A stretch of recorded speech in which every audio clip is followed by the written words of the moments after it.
What is going on, FA Nation? John Pemba here with James Grande. Welcome into the Fantasy Alarm MLB DFS Playbook live show for Tuesday's DraftKings 10-game main slate. Grande was on the Playbook today, so nobody knows the slate better than you, which is a plus to have you on here. Everybody also really enjoyed you back on the preview show last night.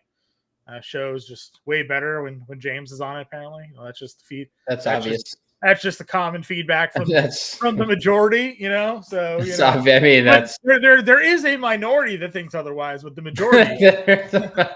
majority does enjoy Grande's presence, as do I, of course, enjoy Grande's presence on the preview show. So with the live show here, we'll help you guys get yourself ready for today's main slate. We do have a couple of potential weather spots: Chicago, Tampa Bay. Maybe some rain and thunderstorms moving through that area. Something to watch for as we get closer to roster lock. And the same thing with St. Louis and Colorado. Some rain in the area. We'll see how that ends up being impacted there. Those are the two rain potential spots to watch for. Grande, we obviously did the preview show. We broke it all down. But with your playbook, are you feeling any different about today's slate? We'll get into it. I don't know. I don't know if I'm feeling any different. Definitely not pitching. But you know, we'll talk probably more about three starters over 30% right now, according to ownership. Jacob deGrom, Logan Gilbert, and Yamamoto all up over 30% here. We highlighted Yamamoto at the price tag of $9,600 as maybe our favorite pitcher, given sort of the value that we're getting on him here today. But that leaves someone like Jacob Mizorowski at just 5% this evening in a spot against Seattle. We obviously know the elite strikeout potential that he brings to the table. How are you going about handling these top price starters? Yeah, we do this every fifth day with Jacob Mizorowski. To me feels like DFS players are waiting for like some shoe to drop when it comes to him. Yeah. And like that he's suddenly not going to throw 103 mile an hour fastballs, and he's suddenly not going to throw a slider that starts on one side of the planet and ends on the other. Like, guys, that's just what he does. Like he is, just because he's a rookie doesn't mean he can't throw harder than everyone or have something move better than, like, he is what he is. So yeah, I think there's extremely good leverage going to someone like Jacob Mizorowski. Now, I think there's two elite Jacobs on this slate, and I think Yoshinobu Yamamoto is elite too. I don't think there's a wrong answer between those three. There's obviously just a wide discrepancy in ownership, and you had kind of highlighted it on the pre-show about Mizorowski throwing 91 pitches in his last start, which was the most he's thrown. It's about 20 more than he threw in his two starts prior. Yep. And I don't think that's a coincidence either. You know, there's been some starts like that Pittsburgh one where you just get him through 5 clean, get him out of the game. The first start, he has the ankle, 5 no-hit innings, get him out. Like, the Brewers have like had him pretty comfortably like finish innings and been like, don't need to send him back out there. Right. But last start, 91 pitches is like super high level where like you're not worried about like price tag plus pitch count anymore. Like you're just not worried about any type of limitations. Like, sure, he could in theory have like 85 pitches after 6 and they're like, nah, you're good, or 85 and his out proper day is 15.5. So that, you know, 5 1/3 inning is 16 to get you over there today. So they're kind of only out. Vegas at least is only projecting him for 5 innings. But like you said, we've seen him go over it. He probably would have gone over it 3 times if he doesn't roll his ankle during the no hitter, that he was throwing. So yeah, he was in the game in that inning. Like, he went out for the 6th, and that first batter of the inning, he walked because he couldn't finish the at bat, right? And like, so I'm not like worried about it. I think there's a great advantage to playing him now. Yeah, Jacob deGrom looks great. There's very high strikeout ceiling for Jacob deGrom in this spot. And Jacob deGrom is a very good pitcher, and he's cheaper than Mizorowski, more consistently throwing 90-plus pitches. So it's a very comfortable roster. And then Yoshinobu Yamamoto, it's the same thing, like very comfortably in the 90s and the hundreds. Like we've seen Yamamoto in the hundreds plenty of times. We've seen him complete 7 innings, 3 of his last 4 starts. Obviously that nightmarish outing against the Brewers. But hey, John, on July 22nd, 2025, the Milwaukee Brewers on the best record in all of baseball. So kind of crazy. It's kind of just what they are. And that leads me to the Logan Gilbert one. And we said it yesterday. We are talking about George Kirby and like how annoying the Brewers can be and how annoying they continue to be. And it's not that Logan Gilbert's a bad pitcher, but like the pitch counts are building very high, very fast since he's returned from the arm injury. He is not pitching deep into games. The strikeouts are still there. There's a lot of traffic with hits and walks and such. And that's always scary, especially against a team that is just better than every other team in baseball right now. Like just plain and simple, the Brewers are the best team in baseball now and apparently this year because they own the best record in the game. So with the ownership, it's just a little scary for me. It's just something that I'd probably find extra money to get to Yamamoto, DeGrom, Mizorowski tier, or go down to the likes of Matthew Boyd. And it is very interesting, the Matthew Boyd thing today, because you had talked about it and on the pre-show, and I looked at it again today, and I was just, because if I look at Fangraphs while we're live, it's just my computer's gonna blow up. Yeah. The OPS and all the numbers are super elite for Kansas City over the last month. It's not the biggest sample. It's like 160 at-bats, which is what it is kind of in the grand scheme of things, especially when you're talking about a team versus like a player. Like 160 at-bats for a player is more than enough of a sample to be like, yes, this player is good, this player is bad, versus a team that's like harder to gauge. But like the numbers look great, except the strikeout rate at 27.5% is crazy, which honestly, there's like really great opportunity to miss a lot of bats. And Matthew Boyd has done that. Like he has missed a lot of bats this year. He's just under a strikeout per inning, but we're coming off, 9-6 his last 2 outings. 3 of his last 4 outings have been scoreless. He hasn't allowed more than 2 earned runs since May 23rd. It's crazy how good he has been. 2 months, dude. And again, in our Roto League, he was like a weekly streamer that was just getting ad dropped for a while, and because everybody just assumed at some point he'll turn into the Matthew Boyd of old, and he didn't. He just turned into the Matthew Boyd that like underlying numbers always suggested he possibly could be, because he would miss bats and things like that, and then he would get blown up randomly. Not the case. Matchup here, obviously some big win equity with Rich Hill on the other side of the of the mound there. I bet the Rich Hill to give up the first earned run of that game at -130. So hopefully Boyd can get through a clean one, and we'll get to the Cubs offense early in this one. True, Cubbies at home. You gotta pray. Yeah, gotta fade. Gotta fade the first inning Bobby Witt there. The Rasmussen one is interesting just from his point that he made comments that he is apparently told reporters he wishes he could pitch deeper into games or something like that. Then you commented that there is no listed long reliever, but he only threw 2 innings in each of his last 2 starts and then threw an inning in the All-Star game. So they have made the announcement that he is going to handle a normal workload. Okay.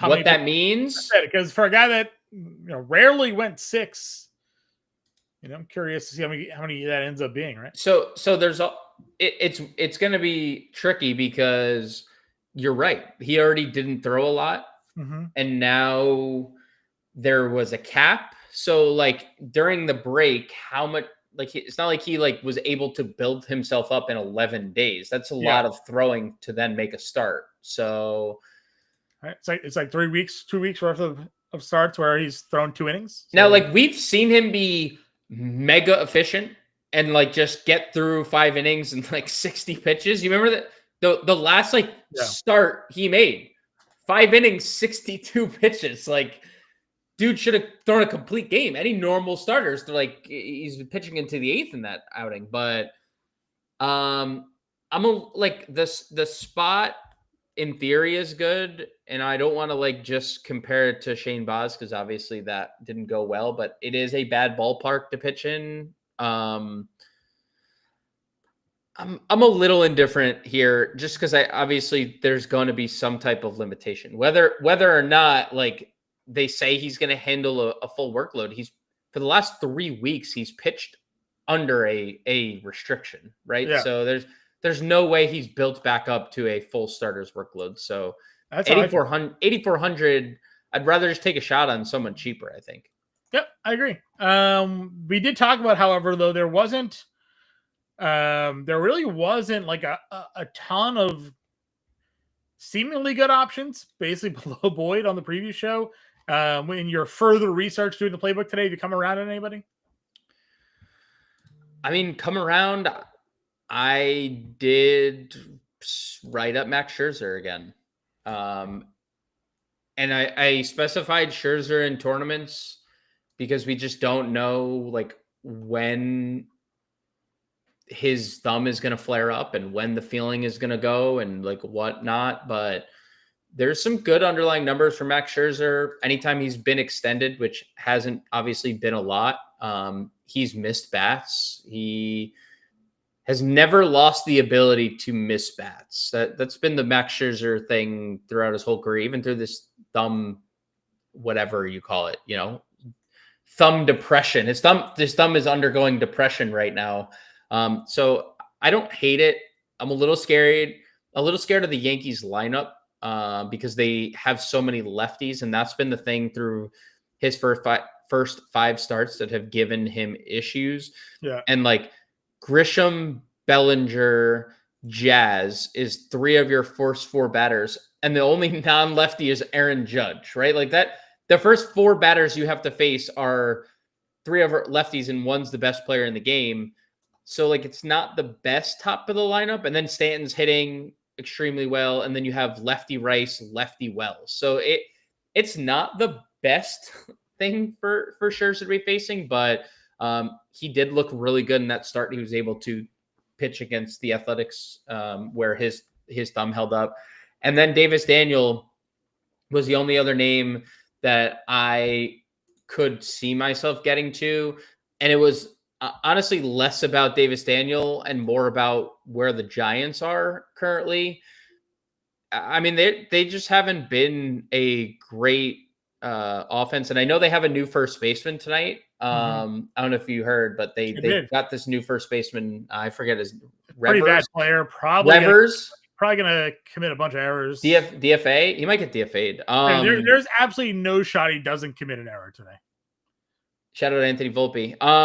And so the Giants offense, terrible. 18th or worse against right-handed pitching in OPS, WOBA, WRC+.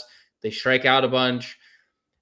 We've seen Davis Daniel before. He is not a very high quality pitcher. We've seen him. He did this in Los Angeles like last year, where he was like, "Who the hell is Davis Daniel, and why is he pitching well?" And then we're like, "Oh, right, he's a 28-year-old, or at the time like 27-year-old. He's not pitching well anymore.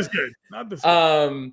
And then he wasn't in the majors anymore, right? And he spent most of his time in the minor leagues. So, you even look through 2, and it's how many innings? 5 innings. His xFIP and Sierra are like 4 runs higher than his ERA. But this isn't exactly a threatening lineup. And when you're taking shots on, like, the field is taking shots on Frankie Montas, and the field is taking shots on Erod, and the field is taking shots on Drew Rasmussen, whom we don't have any idea what type of limitation he's going to face or how deep he can actually pitch into the game.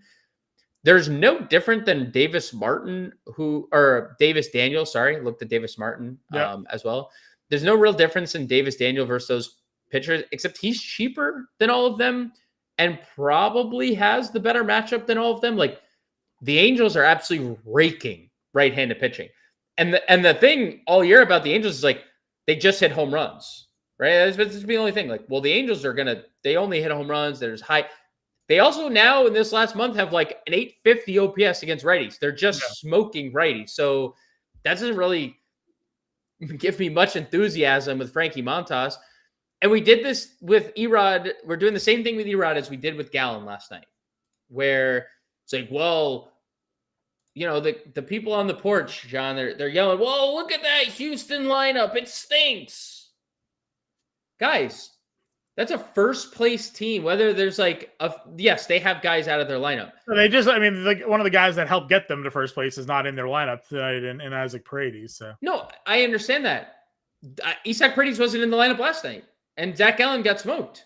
And it's not like Erod has pitched significantly better than Zach Gallen, right? Sure, that's right. And now you're flipping him around. Cam Smith is a lead against lefties. Yadier Diaz has been a lead against lefties. Jose Altuve has a 190 against lefties this year. Christian Walker's we saw the arrival of Bryce Matthews last night. Like, we're doubling down on the fact that Houston doesn't have these guys again, and we're gonna learn the hard way again with Erod, who has not been a good pitcher this year outside of a couple good starts, that maybe don't target good teams that just because a few players are out of their lineup. I feel the same way as I did last night, targeting the Astros. So I would rather just take a shot on Daniel if I'm going down there. I've mentioned I like Scherzer as well in tournaments. So sure. I don't really have any other interest at all. And I do think that's probably why Mizorowski's not getting a lot of ownership. People just value to pair him with. Yeah, just pinching pennies, right? You're just simply, you're going to the cheaper gas station here, John. It's, so. That's fair. I'm seeing we just had a little update. Nothing really changed. Still 3 guys up over 30%. DeGrom, Gilbert, and Yamamoto. So the top 3 there. Frankie Montas up to 14%. It's, people chasing, as you mentioned, possibly a dangerous spot here tonight. Going to the catcher position, Ivan Herrera, as we alluded to, is likely to be the highest rostered there, given the Coors Field matchup. Yadier Diaz, Carson Kelly. I've said, obviously on the previous show that the Cubs should just be a top stack. It's where we should want to go here today, going up against Rich Hill. $3,800 Carson Kelly looks pretty good to me. The cover of my playbook today, you can find at fantasyalarm.com. If you are a subscriber, is Seiya Suzuki and Dansby Swanson giving each other a high five. I like it. So I also like the Cubs. Rich Hill has been quite bad at the minor league level against right-handed bats specifically. 9 home runs against righties in 11 outings, 514 slug, 879 OPS. That's what right-handers have against Rich Hill. Carson Kelly is literally that guy that we saw start the year, and we're like, are we sure this is Carson Kelly? And how many drug tests has he been given this year? If he didn't get hurt, are we talking about him and Kyle Raleigh in the home run chase right now? I mean, we might, yes. The three-headed monster of Cal Raleigh, Aaron Judge, and Carson Kelly. You disrespect Eugenio Suarez like that? Yeah, Eugenio Suarez, Shohei, sure. I'll just throw all the 35 home runs. Schwarber's got 35. I mean, it's criminal. You're going to tell me these balls weren't juiced this year? Please. All these home runs being hit? I've heard talk about hitters talking about how the balls are worse this year to hit, and we have all these home runs. It's crazy. Yeah, I think Kelly is one of the top catchers of the day, easily, with Diaz, with a Will Smith, who I think at $4,700 is criminally underpriced for the player that he is. I know, we're a day late on the double dong for Will Smith, but he's raked right-handed pitching this year. Simeon Woods Richardson has given up a lot of damage specifically to righties. 221 expected ISO, 37% hard hit rate. Guy has a 51% fly ball rate this year. I talk about it all the time. When you're in Dodger Stadium, you cannot survive with a high fly ball rate. You can't. Anything in the air goes in that stadium. I also said, at some point, just play the Dodgers and let them watch them score runs. They're they're going to do damage. Maybe SWRs unlocks that here today. I'm with you though. Obviously, Will Smith, no one's going there because then just playing Coors, playing Kirk, playing Kelly rather, or Diaz. Or Diaz. I mean, it's Carantini. I think I'd rather play Carantini than Diaz. I get Diaz is a little bit cheaper, so that's probably no, dude. Diaz numbers against lefties are crazy good this year. So. Yeah. No, I know. So. No, I don't think so. I know so. I'm just telling you the numbers against left-handed pitching this year: 259 ISO, 270 expected ISO, 365 WOBA, 406 expected WOBA. It's a massive number. That would be the direction I'd go. I personally, but and also I don't think there's a significant price difference. And we have not gotten the Astros lineup yet either. $200. $200, yeah. Anybody else for you, catcher? Who else do I have? We didn't mention Hunter Goodman. I definitely play Hunter Goodman all the way up at the top against Eric Fetty. Salvi hit 2. We finished recording. Salvi had hit 1, and then we stopped recording, and Salvi hit a second. He's seemingly good at baseball. I mean, dude, another guy that's just kind of on their way. So I mean, the numbers all said he would be back, right? Like the numbers all said, like this guy was just getting more unlucky than any other player in the game. Yeah. Maybe Ben Rice is the unluckiest, but Salvi's the second unluckiest player in baseball. Yeah, that would probably be it. I don't have I think there's cheap enough catchers where you don't need to full punt tonight. Yeah. Patrick Bailey is your punt catcher. That's fine. First base, Wilson Contreras is the ownership play. Shohei Ohtani, Christian Walker, your top 3. All makes sense. Don't need to elaborate much, but all different price tiers, obviously. Yep. Depending on where you slot in. I don't have any objection to playing any of the other 5K guys. I also don't have any penciled in as must plays. I think the next guy I would get to is probably Jonathan Aranda is a place that I would look to go.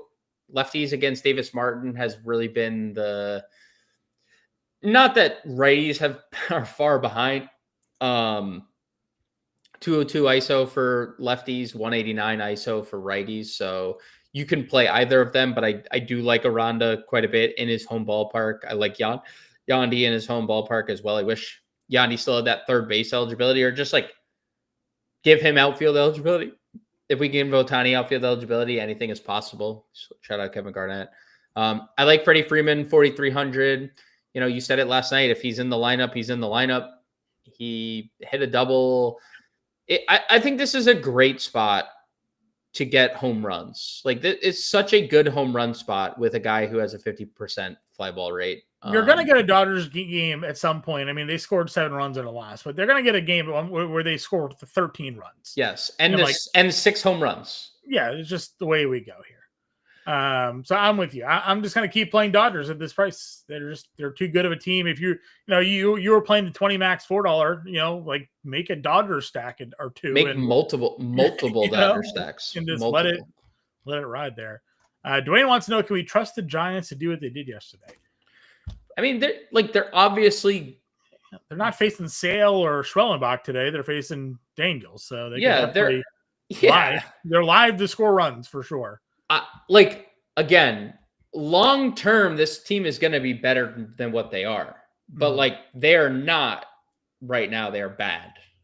So your feelings you're playing the Giants could depend on those feelings. Do you think that the tide is turning, or do you think you give them a better chance as they face worse pitching? So Bryce Elder is a number 5 4A starter in the league, and they treated him that way last night. So they scored some runs.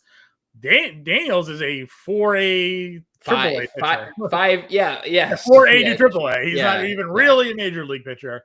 So there's a good chance that they go out and they score runs tonight. Would not surprise if that happened. It's in Arizona. I mean, it's in Atlanta. It's good weather, good hitting weather, right? So definitely doable.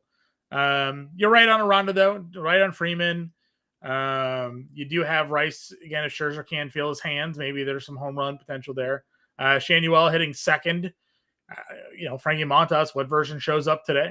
Lefties, he has stunk against lefties so far too. Yeah, so it could be some value to that. Mentioned obviously Giants here. Christian Walker's chalky at 32. Then Rowdy against Ginn, $2,800. Yeah, those would be the two values I have: Walker and Rowdy Tillis. Yep. Second base position. Obviously, there's some top spend ups. Your ownership goes to Brendan Donovan, no shocker there, and then Nico Horner. Your top and mid price plays. Any reason to play anybody else at the position? Yeah, you can definitely play Jazz hitting fourth. Again, Scherzer's had the lefty problem so far this year. Like Donovan quite a bit. Altuve has some big ISO numbers against lefties this year, 190. So you could play Altuve. He fits nicely in a stack, especially because you have second base outfield eligibility. Love Nico Horner leading off against Rich Hill. Can definitely play like Albies or Jeff McNeil. I think both of them look pretty good. I think there's a pretty clear value play, and it's Bryce Matthews. And like, is it an overreaction to Bryce Matthews double donging yesterday? Potentially. I mean, also was a top prospect. Also, like, this isn't just like Joe Schmo off the street double donging, right? Like, this isn't. I think he was their number one prospect, wasn't it? Like, obviously Cam Smith, but Cam Smith is kind of graduated from the. Yeah, I was saying just in base amongst like in baseball, like he's a top 100 prospect, top 50 prospect. Their number one prospect since Cam Smith is no longer considered that, and like. We've said it all year with like some of these players. Like, it just takes time. It took him no time. It took him 5 games to have his number 1 and number 2 home runs in the same night. He has a strikeout problem at the minor league level, and obviously he's striking out a lot at the major league level too. But that's also the upside he brings to the table. He's got power. He's got speed. Flashed 2 homers. Now he's got a lefty in Erod that has been serving it up. I'm buying 2,100, dude. It's $2,100. Like and that's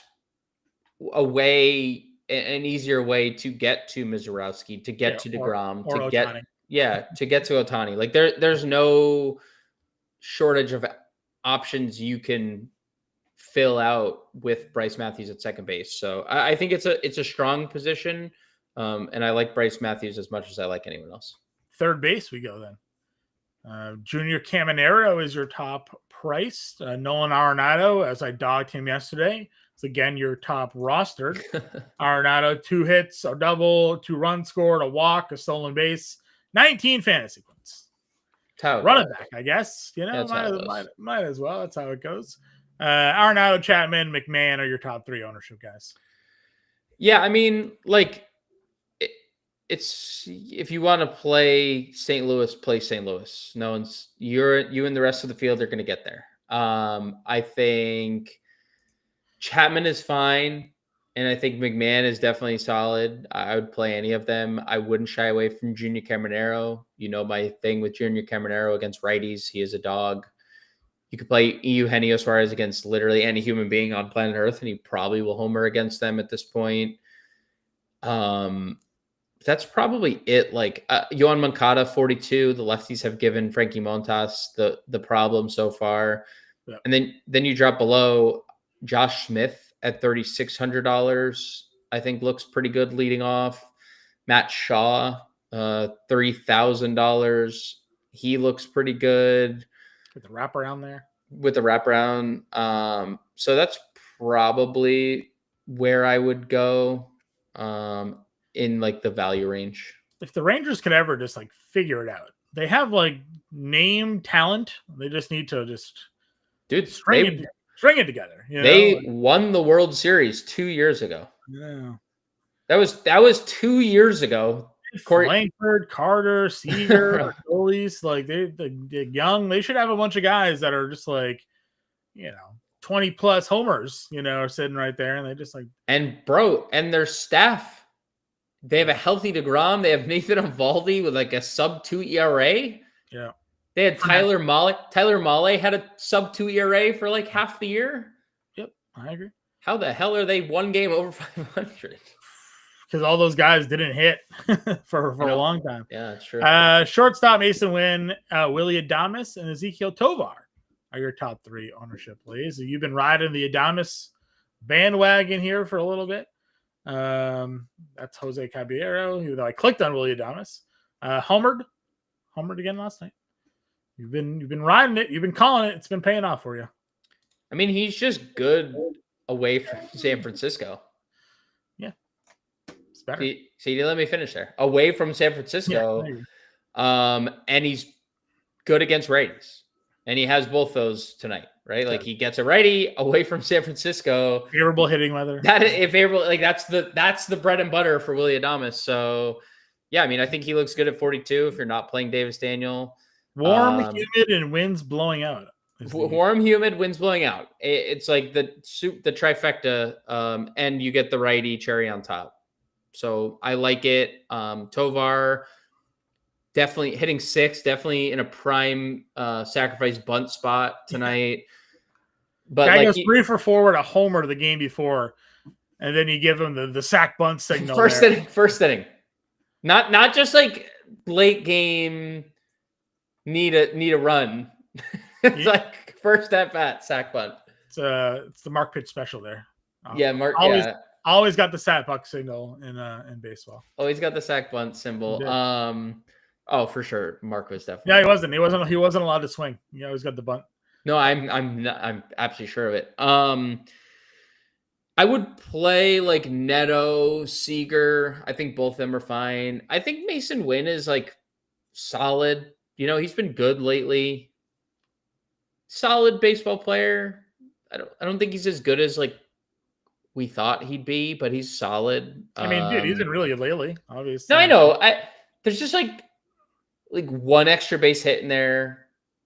I'm happy to see him stealing a little bit. He feels like he should every time I watch Mason Wynn, a 10 homer, 30 stolen base guy. Shouldn't that be like what his? I'm pretty sure his when you look at his baseball savant, he has pretty good sprint speed. Yeah. Which obviously doesn't always correlate. Dude, he's 81st percentile sprint speed. He had 11 steals last year. He has 6 this year. I mean, like he's so even they grade him out as an 88 base runner. Yeah. Great fielder.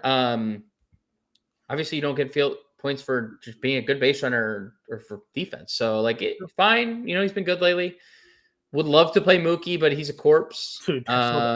And because this is a really good spot. Righties are really good against Wood Richardson. I mean, Dansby, as you said, is on the cover of your show. But Dansby is 3,700. He has a 200 plus ISO against lefties this year. See the cover of the show today? Who'd you put on the cover of the show? Seiya? I doubled up Seiya with twice. Seiya is just against lefties. That dude is the truth. Yeah. So yeah, I think Dansby looks great. 3,700. Him and Tovar, I don't think you really need to explore much else at the value tier. Outfield then, obviously loaded with top guys when it comes to ownership. Burleson is getting 25%. I guess we'll see. We don't even know if he's going to play. We don't even know if he's going to play or not after leaving yesterday's game. So a bruise on his foot. Hopefully he's okay. Then Ohtani is your top spend. Again, dual positional eligibility at 64, plus his homered in 3 straight games that he's played in, as he can do that. Victor Scott, Brandon Nimmo is actually getting ownership here today as well. What are your thoughts on Nimmo leading off? It's a thing. I mean, on a 10-game slate, do I want to play a chalky Brandon Nimmo? Like solo Brandon Nimmo as the only Met getting any ownership? I mean... Seems weird, right? You saw the report Lindor got to the stadium 4.5 hours ago. I did. Well, he hasn't had a hit 0 for 28 in a month or something. On John's fantasy team, 0 for 28. You're playing Nimmo's not the first guy you go to and say this is my one-off Met. He's not the first guy I go to in this tier. I'm playing Moniak for sure over Nimmo. Yeah, it's fine. I am definitely good with getting to Brandon Nimmo in a stack because the Mets, he's leading off for a Mets team against Kyle Hendricks. Now, Kyle Hendricks, I don't know if people have been paying much attention, has been really good against lefties this year. I'm not saying he's going to just shut down Juan Soto and Brandon Nimmo and Lindor and whatever, but has been really good against lefties and has struggled against righties. So yeah, for whatever that's worth, take that for whatever it's worth. But yeah, there's a lot of elite names at the top. You can obviously play any of them. As you mentioned, Ohtani is probably the best. I think Tucker is the lefty I'd play. PCA is another lefty I'd play. Absolutely love Seiya against lefties. Love Seiya in general this year, but this is definitely a Seiya home run spot against Rich Hill. Like, if I were to bet a home run tonight from like non-35 home run guys, like if you were like, you can't pick Ohtani, you can't pick Judge, you can't pick Eugenio, I'd say Seiya. Okay, I like it. Buxton homered off Ohtani first at bat yesterday. He is incredibly good at baseball. All we needed was a healthy season for him to realize the full potential, I guess, right? This is better than I think anyone could have imagined. Dude, he's been that whatever's going on is like it's like the top prospect stuff, right? Like he was like the number one prospect in baseball. Like this is the number one prospect in baseball stuff. Yep. Soto at 58 against Hendricks is obviously for sure out there.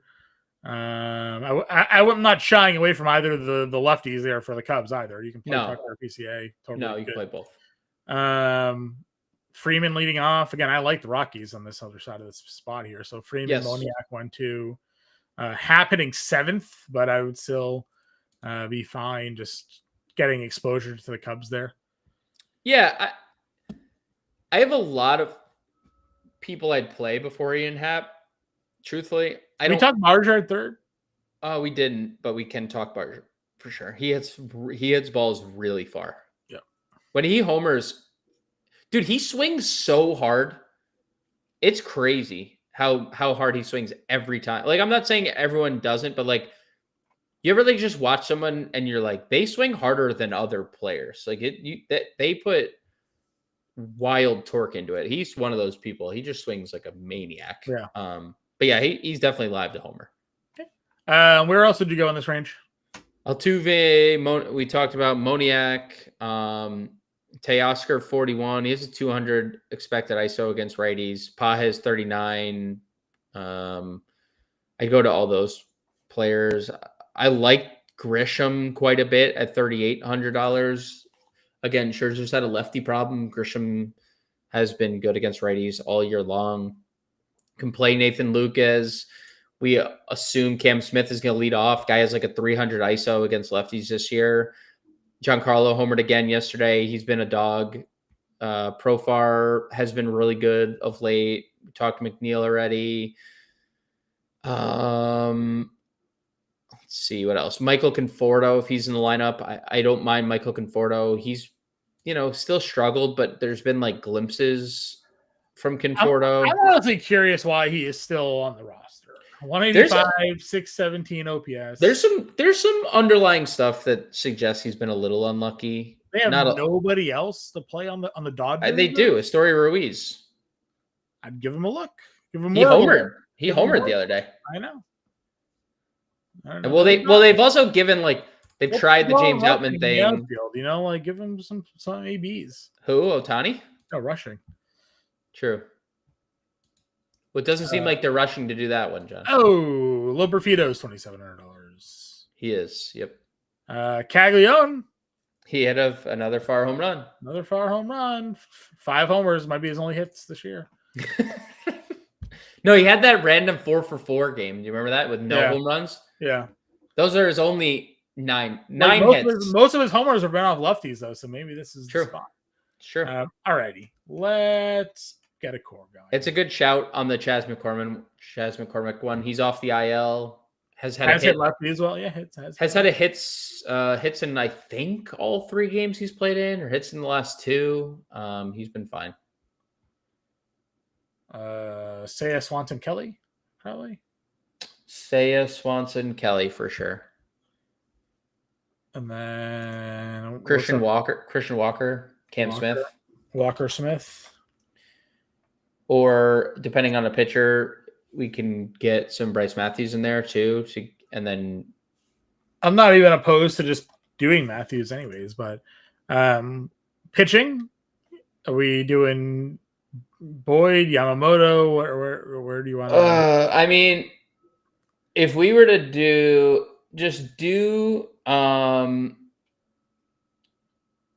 Yamamoto, Mizorowski. This is for science. Okay. This would have to be a Matthews play. Yeah, with Matthews. That's exactly what I was thinking. 4250, third base outfield. Easy money, John. Just saying. Easy money. Writing the wall. Writing on the wall? Yeah. All right. Yamamoto, Mizorowski, Kelly, Walker, Matthews, Swanson, Seiya, Cam Smith. Third base and outfield to go. We'll put it in the Discord for you. So make sure you check that one out. Sup, Rojas? Happy to have you there. One question. Playing hits Survivor Series. Who's the best player to get a hit? Best player to get a hit. Just a hit. Anybody on the slate to get a hit today? A hit. It's got to be probably Seiya, right? Got to be. Yeah. Safe bet would be going someone in Coors. Like Brendan Donovan. Yeah, probably Donovan or Seiya. You get the I would feel comfortable using like a road player. Just because you guarantee yourself in the at bat. So probably just like the safest bet is Brendan Donovan. That would probably be my pick. I think Seiya is as close to anyone else to get a hit because I think he's going to hit a home run. So that's definitely a hit. But I think like if you're talking safety, you just take a road player in Coors, and I think you get the lefty against Blaylock. I would say my final answer is Brendan Donovan. That would be my I like it. Answer. Yeah, Donovan's good. All right. Again, we'll finish this lineup in the Discord. Appreciate y'all tuning in. We'll have the updated ownership as well. We'll have the preview show tonight. We'll catch you later.